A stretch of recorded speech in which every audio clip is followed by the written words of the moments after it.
This is my Kichler ceiling fan. It's model 35206. This fan does have two problems. It's very dim and the control is only by remote. I really like having wall plate controls. So I've addressed both those issues and fixed it in this fan. I'm going to show you how I did that. This is one room that I have lit with the Kichler ceiling fan, and it's kind of dim. But in this room over here, I have the same fan that I've made these modifications to, and the room is much brighter. Besides the lighting changes, the other change I wanted was to be able to use a wall-mounted fan speed control switch like this. This is a Lutron fan speed control switch. It's very important to note this is not a normal light dimmer switch. A normal light dimmer switch works differently than a fan control switch. It'll burn your motor up if you put it on a fan, so you have to make sure you get a switch that is specifically a fan speed control switch. But once you do that, this is very convenient, very nice. You can turn the fan on and off, change your speed settings here. You got 3 speeds to choose from, and then you don't have to mess with trying to grab the string in the middle of the room. You don't have to remember where you left the remote control. It's mounted conveniently right here on the wall.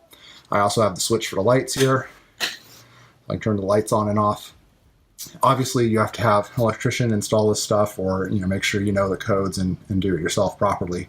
But I really enjoy having this kind of switch on my fan. And the manual for the Kichler, if you ask them, they probably say you can't do it because you can't use this switch and also use their remote.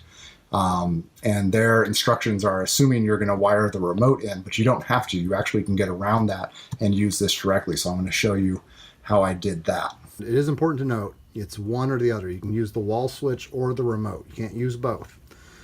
And I could take the fan back apart to show you what I did, but I don't feel like doing that. And it will probably make more sense if I show you on the diagram. So this here is the installation manual for the ceiling fan. This is the wiring page that shows you how to wire it up. And you notice they have the remote here. So they're saying you take the power line from your house, you wire it into the remote, and the remote then wires in to the control lines for the fan. And basically what we're going to do,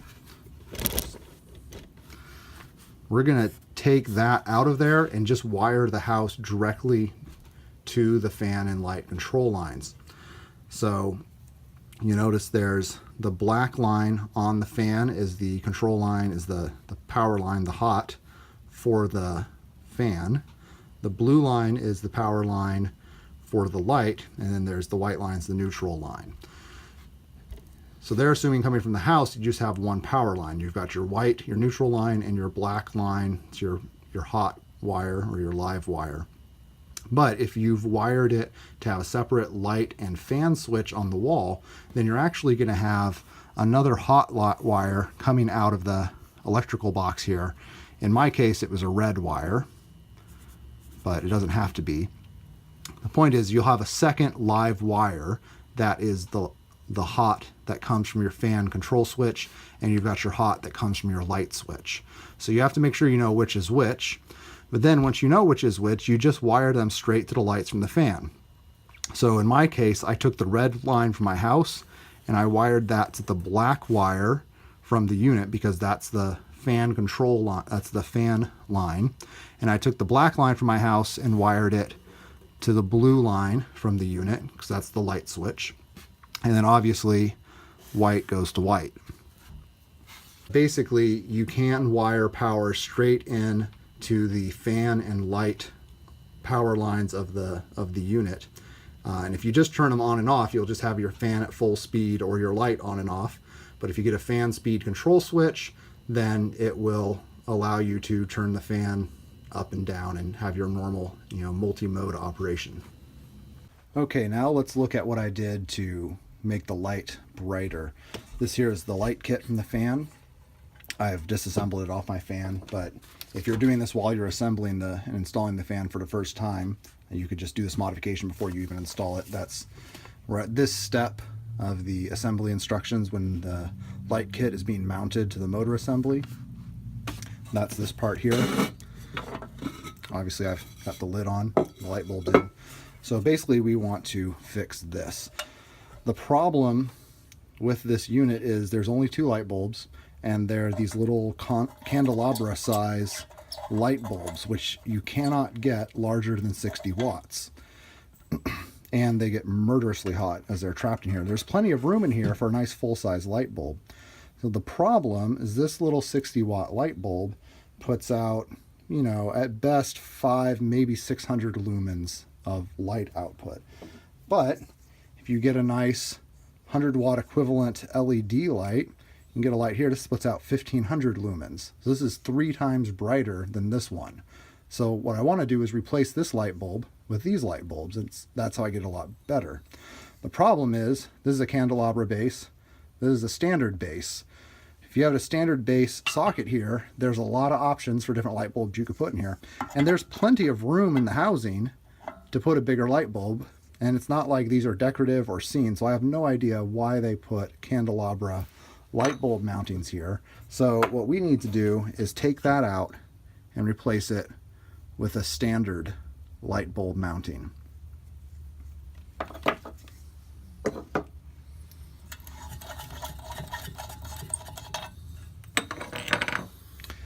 So first we need to disassemble what we've got here. If you turn it over, those there are the screws for the mounting, so you want to unscrew those.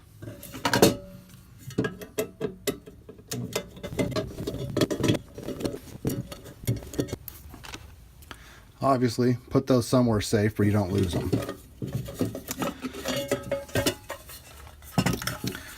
Now, we want to disconnect the electrical wires here. So we're just going to snip these off. There we go. Don't throw these mountings away just yet.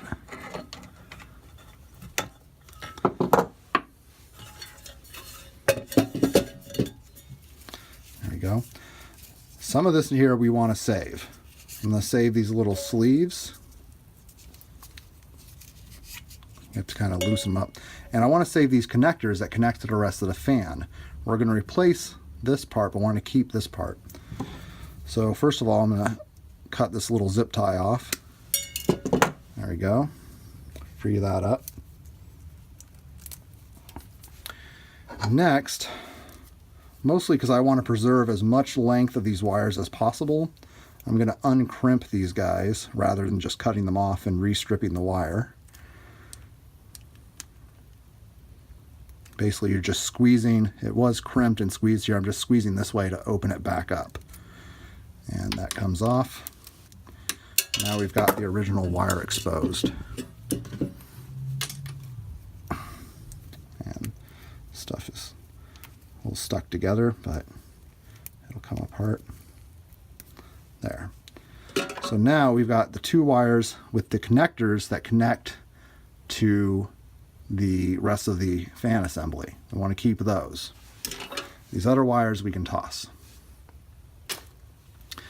The other thing we need to keep is we want to keep this mounting piece. We're going to put that on to the new piece. So I'll show you how this works. If you look, and by the way, this is just a simple $3 thing you can pick up. There's this little mounting thing here, but we don't want to use that mounting. We want to use the mounting that came with the fan. So first we're going to take this mounting off the new socket, and you can see there's a screw there. That's the mounting screw.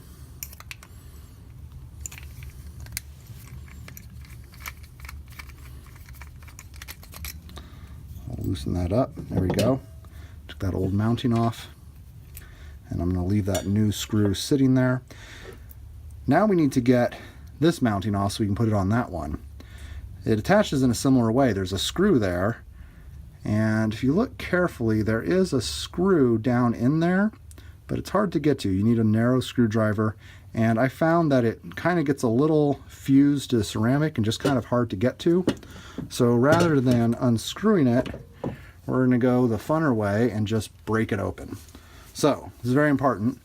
Wrap this thing up in a towel. You don't want ceramic shards flying everywhere. Get your hammer. Make sure you've got it where it is. Give it a good smack. And there we go. We've got our piece free. So as you can see, the ceramic really is stuck on there. You got to kind of get the rest of the ceramic off. There we go. sure that all goes in the trash.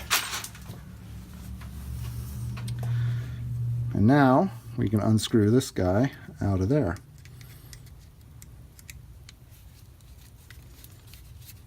And much easier than trying to fight through the ceramic without just breaking it off. We're not keeping it anyhow.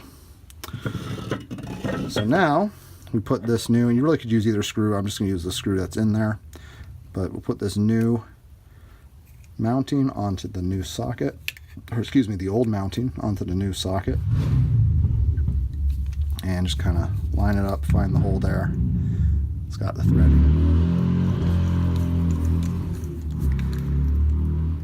There we go, snug that in. Now I've got the right mounting on the new socket. So I'm going to feed these lead wires back through the little hole.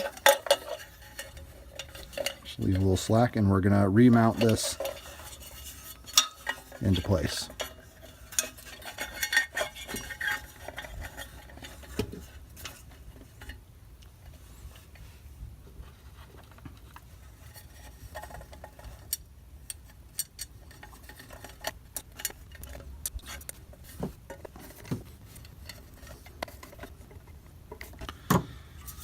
There we go. Now we've got a new socket in there. I'm going to take this little wire protector that we saved, put it over the new wires, and just send it through the hole there. Keeps the wires from rubbing on the metal or anything. Gives them a little strain relief. And there we go. One down, one to go. So now we'll do the other one.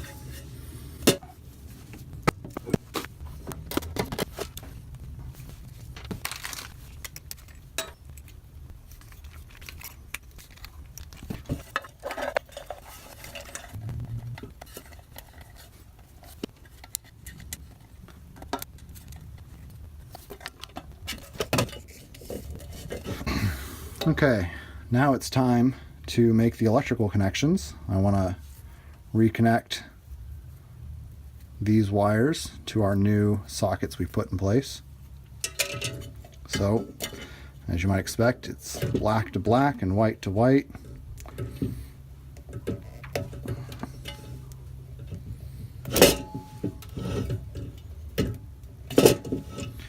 And I find these leads that come with the thing are a little long.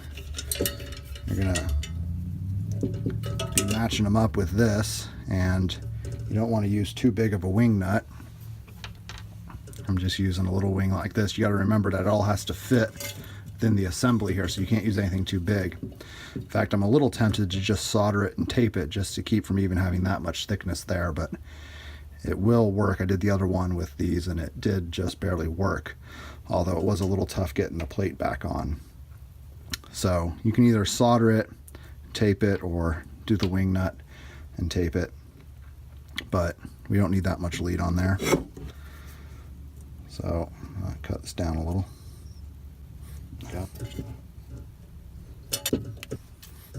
You notice the black wires end up a little shorter than the white ones. That's basically just because of how the unit sits, and the black wire is kind of coming out the wrong side for where the hole is, but that's okay. And just a little shorter.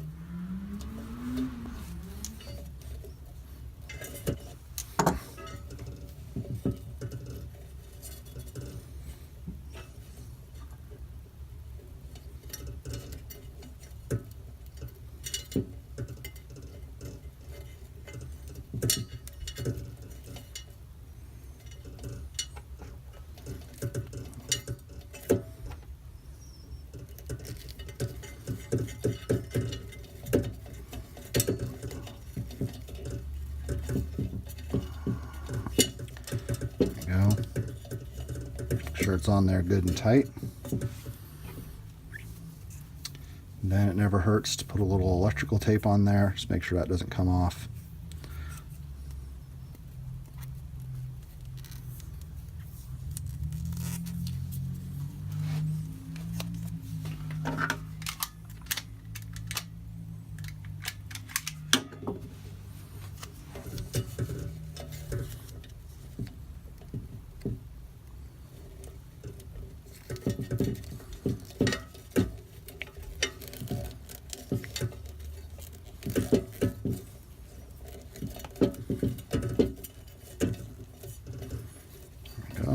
the hard one done.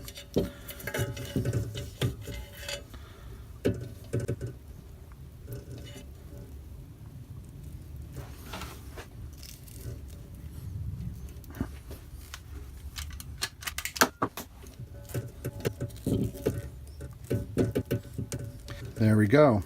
Our connections are all made. And if we want to get fancy, we can even zip tie it back down like it used to be, or you can just kind of pack it down like that when you're installing it and plug it in.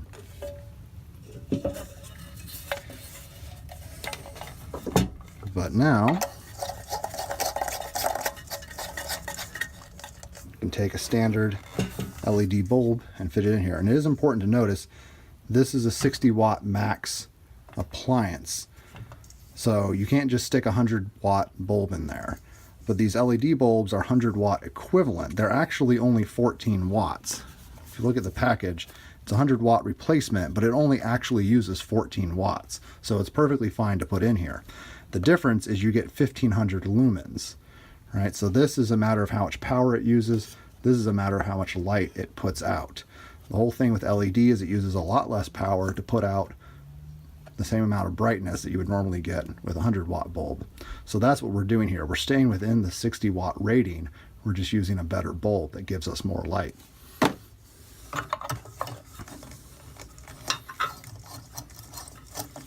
And you see there's plenty of room in the housing here. They fit just fine right next to each other.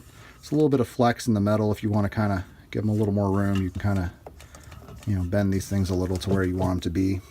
But fits in there just fine. Lid goes back on just fine, so works great in there. And now, instead of those candelabra things, you've got nice standard light bulb sockets that you can have a much wider variety, much wider option of bulbs that you can put in there, get a lot more light for the fixture that you have.